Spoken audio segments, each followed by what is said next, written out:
they give the crew bother, but nobody else bother, and the crew have the job of nursing it home to a base where it can be properly mended.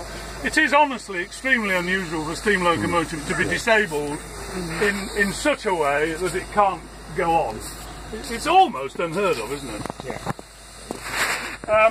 What's happened today is that the injector that injects water into the boiler. Let me quickly explain.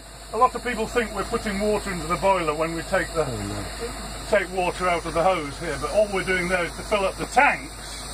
And when we're on the run, we have to put water into the boiler to make up for the steam we're using, and it's a gradual process related to the quantity of steam that you're using. So, and we do that with injectors, which are a means by which steam injects the water into the boiler. It's a complicated process, and I won't go any further than that, partly because I don't understand it myself.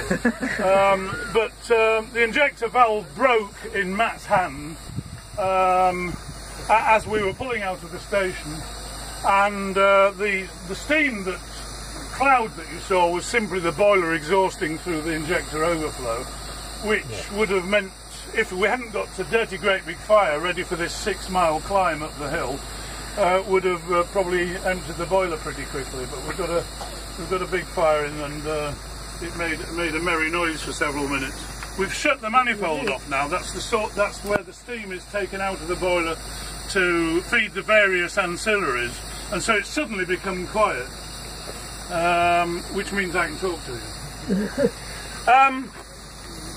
So that's what's gone wrong today, and I apologise. And I don't know exactly what's going to happen, but I know some fitters are on their way from Boston Lodge to see if they can fix it. If they're able to do that, then they'll be bringing some extremely thick gloves with them, I think, because the valve is about as hot can be. But they can accomplish miracles. Have you got 2 injectors on this? Oh yes, you wouldn't go anywhere on a steam locomotive without 2 injectors. We could have carried on in the sense that we got another injector to feed the boiler, but we were losing so much steam, and you can't see where you're going. The other one down. So you don't go anywhere with just 1 injector, because if one fails, you're not only a failure, you're a danger to the public and to yourselves. Precisely. So no. Oh yeah, we got 2 injectors. I just thought I'd say a word or two about the locomotive.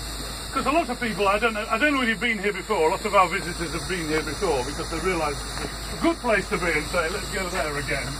But a large number of you are probably new to this, and several of you, I don't doubt, have never seen a locomotive like this. And you probably thought to yourselves, what on earth is that thing? Because it doesn't look like a standard steam locomotive. I don't know what you know about steam locomotives, but the steam locomotives you see on road signs, why is it always on road signs? Even if you're passing an ordinary electric railway, it's still a steam engine, isn't it? But the thing that's most unfamiliar to most people is this contraption on the front. People say to us, why have you put that on the front? As if it's some modification we've done. A lot of people think it's extra water to give us a long mileage capacity, but no. And this is a Garratt locomotive with maker's plates on the other side, unfortunately, so I can't prove that. A Garratt locomotive is a very odd locomotive that was built for a specific need, and thousands of them were built between about 1909 and 1958, almost entirely for export to do work on narrow gauge railways all over the world, but especially in South Africa.